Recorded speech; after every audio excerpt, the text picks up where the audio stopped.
श्री शिवाय नमस्तुभ्यम। हर हर महादेव। दोस्तों, आप सभी लोग जानते हैं कि 15 फरवरी 2025 यानी शनिवार को पड़ रही है फाल्गुन महीने की तृतीया तिथि। और दोस्तों, ये वो तिथि है जो फाल्गुन महीने में पड़ने वाली सबसे बड़ी तिथि है, क्योंकि ये शनिवार के दिन पड़ रही है और इसका बहुत ही बड़ा और विशेष महत्व होता है। पूज्य गुरुजी ने कहा है, अगर कभी भी मौका लग जाए और फाल्गुन महीने की तृतीय तिथि शनिवार को पड़ जाए तो आप लोगों को 11 चावल दाने का उपाय तो अवश्य ही करना चाहिए। इन दोनों का संयोग बहुत ही कम आता है। और दोस्तों, पूज्य गुरुजी ने अपनी शिव महापुराण की कथा में बताया है, इस दिन आपको 11 चावल के दाने वाला उपाय तो अवश्य ही करना चाहिए, क्योंकि ऐसा दिन पूरे साल में सिर्फ एक ही बार आता है। और दोस्तों, आप सभी लोग जानते हो कि शनिवार का अगर सबसे बड़ा कोई उपाय है तो वह 11 चावल के दाने वाला उपाय है। तो दोस्तों, इस फाल्गुन माह के शनिवार के दिन आप लोगों को इस 11 चावल दाने वाले उपाय को ज़रूर करना है। बहुत सारे लोग होंगे जिन लोगों ने इस उपाय को ना किया हो, मतलब पूरा साल निकल गया और उन्होंने किसी भी दिन इस 11 चावल दाने वाले उपाय को ना किया हो। पर दोस्तों, आपके पास एक आखिरी मौका बचा हुआ है, जो कि 15 फरवरी के दिन है। तो इस दिन आप लोगों को इस वाले उपाय को ज़रूर कर लेना है। भले ही आपने पूरे साल भर इस उपाय को ना किया हो, पर अगर आपने इस फाल्गुन महीने के शनिवार के दिन अगर इस वाले उपाय को कर लिया तो आपको इस उपाय को करने का वह फल मिलेगा जिसकी आपने कभी कल्पना भी नहीं करी होगी। इसीलिए आप लोग इस वाले उपाय को एक बार ज़रूर कर लेना, ताकि आप लोगों के हाथ से ये मौका ना जा सके और आपको इस उपाय को करने का फल मिल सके। दोस्तों, ये उपाय पंडित जी ने अपनी अभी की ही शिव महापुराण की कथा में बताया है। जी, इस उपाय को आज हम आपको बहुत अच्छे से समझाने वाले हैं। इस वीडियो को देखने के बाद इस उपाय को समझने के लिए आपको कोई और वीडियो को देखने की ज़रूरत नहीं पड़ेगी। तो चलिए दोस्तों, उपाय को शुरू करते हैं। देखिए, ये इस फाल्गुन महीने के शनिवार के दिन ये इतना ख़ास होता है, इतना महत्वपूर्ण होता है। देखा गया है कभी कभी बड़े बड़े पूजा पाठ अनुष्ठान से जो मनोकामना पूर्ण नहीं होते, वह इस फाल्गुन महीने के दिन एक छोटे से उपाय करने से ही आपकी मनोकामना पूर्ण हो जाती है। और बहुत सारे लोगों ने इस उपाय को किया भी है और उनको इस उपाय को करने का फल भी ज़रूर मिला है। अगर आप लोग भी इस उपाय को करना चाहते हैं तो आप इस उपाय को पहले अच्छे से समझ लेना, सुन लेना, उसके बाद करना। आपको इस उपाय का फल ज़रूर मिलेगा।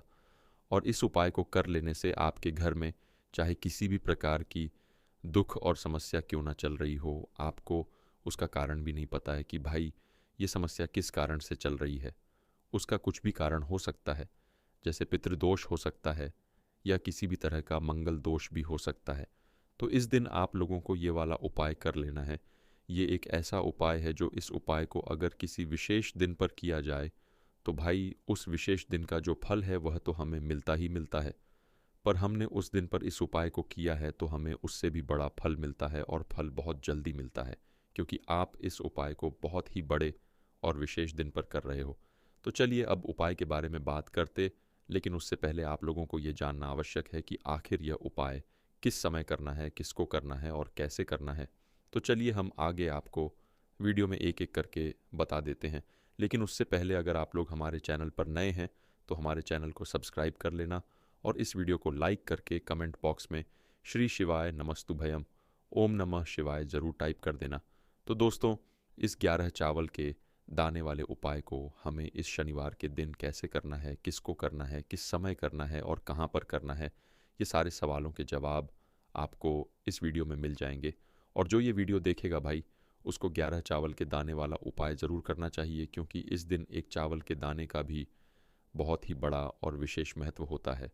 और जब बात आ जाए 11 चावल के दाने की तो यह सोने पर सुहागा वाली बात हो जाती है और यह एक बहुत ही बड़ा उपाय हो जाता है इस शनिवार तृतीय तिथि का। तो अब दोस्तों, इस 11 चावल के दाने वाले उपाय को आखिर करना किसको है, सबसे पहले हम लोग वह बात जान लेते हैं। तो देखो, घर की जो बड़ी माताएं बहनें होती हैं, उन माताओं बहनों में से कोई भी एक बड़ी माता बहन इस वाले उपाय को कर सकती है। और दोस्तों, अगर आप चाहे तो अपने घर में से सभी सदस्यों को भी इस उपाय को करवा सकते हैं।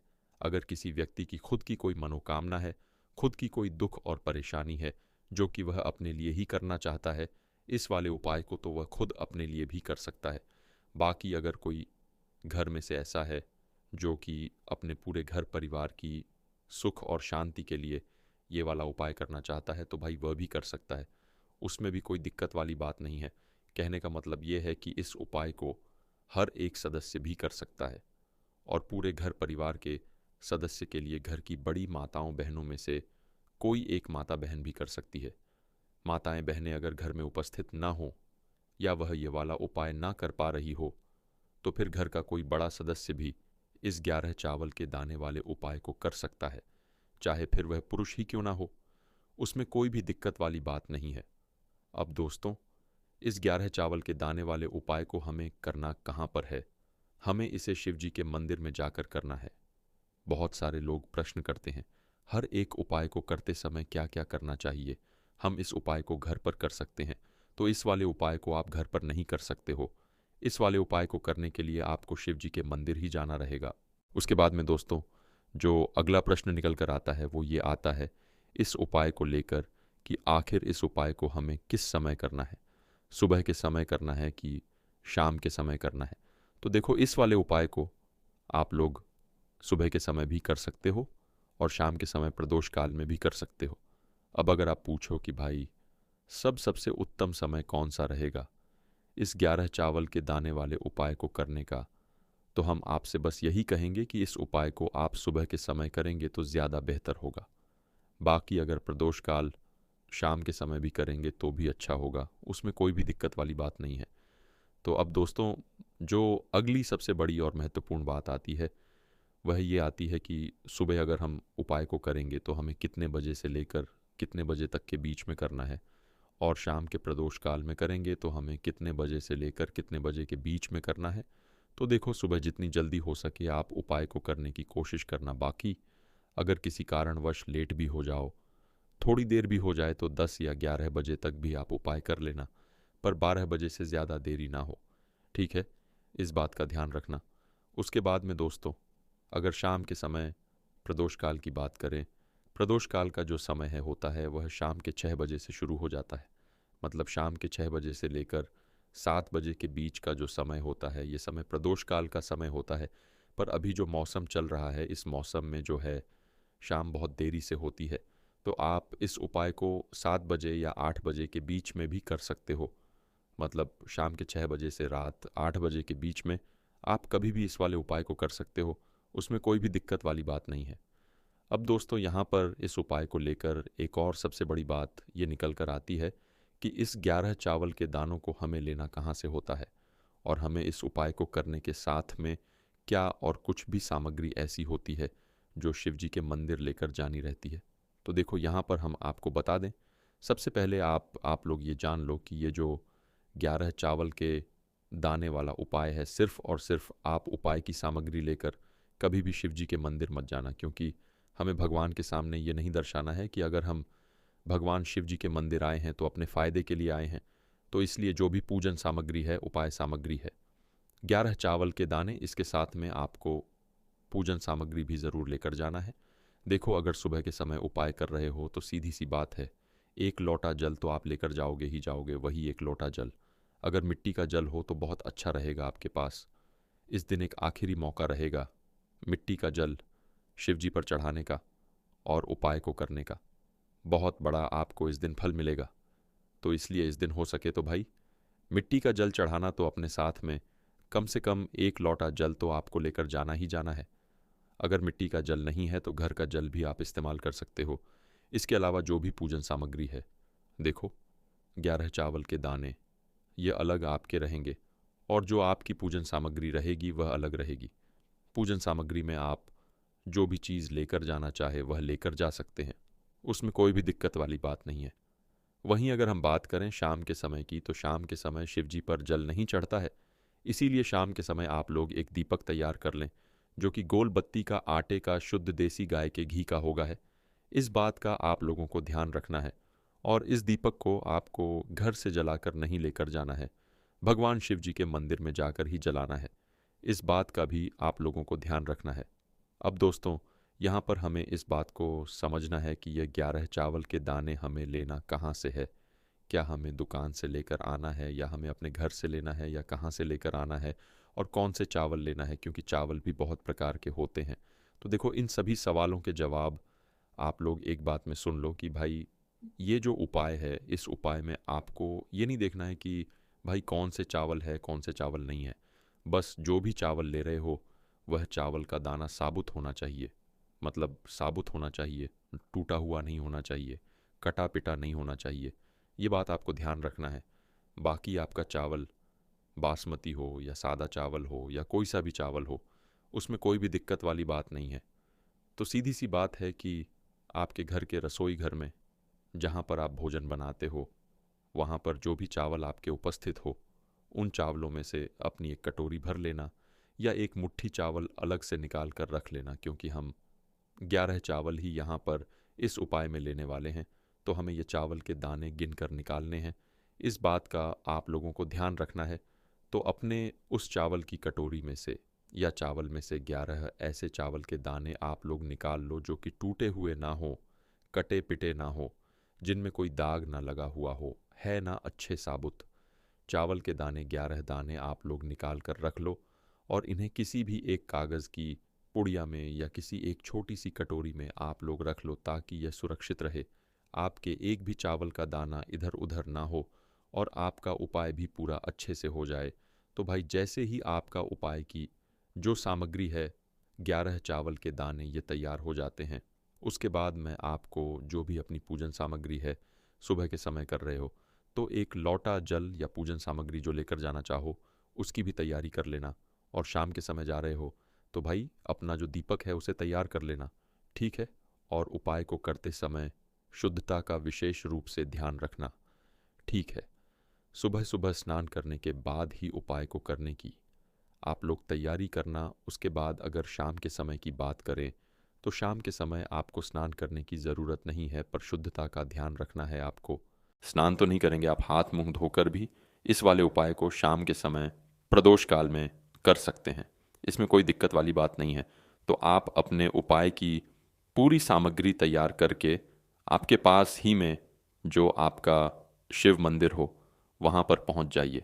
सबसे पहले शिव मंदिर में जाकर आप लोगों को उपाय नहीं करना है, पहले भगवान के दर्शन करना है, भगवान से आशीर्वाद प्राप्त करना है, फिर शिव जी की शिवलिंग के पास में आना है। शिवलिंग के पास में आने के बाद आप जो पूजन सामग्री लेकर आए हुए हैं, जैसे कि सुबह गए हुए होंगे, तो एक लौटा जल और जो भी पूजन सामग्री लेकर आए हैं आप उनसे भगवान शिव जी की पूजन कीजिए। सबसे पहले तो एक लौटा जल ही चढ़ेगा, उसके बाद में आपकी पूजन सामग्री चढ़ेगी। उसके बाद में अगर दोस्तों शाम के समय अगर आप इस उपाय को कर रहे हो तो अपने साथ में कम से कम एक जो दीपक है गोल बाती का जो आप अपने साथ में लेकर गए हो, उस दीपक को मंदिर में जाकर अपनी माचिस से जलाना है और उस दीपक को शिवलिंग के पास में रखना है, ठीक है। इस दीपक को रखने के बाद ही आप लोगों को अपना ये वाला उपाय शुरू करना है। और दीपक को ज़्यादा पास में मत रखना, वैसे भी गर्मी पड़ रही है, भगवान शिव जी को आँच नहीं लगनी चाहिए, है ना।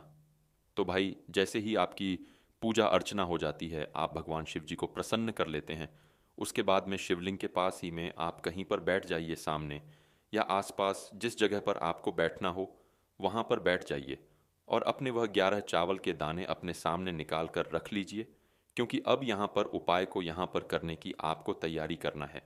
और इस तरीके से जब आप उपाय करेंगे पूजन सामग्री करने के बाद, पूजन अर्चना करने के बाद, तो आपको उपाय का फल बहुत जल्दी और बहुत बड़ा होकर मिलेगा। तो अपने 11 चावल के दाने अपने सामने निकाल कर रख लेना। और ये जो उपाय है ये आपकी सीधे हाथ की हथेली से होगा, इसलिए इस बात का भी विशेष रूप से ध्यान रखना है।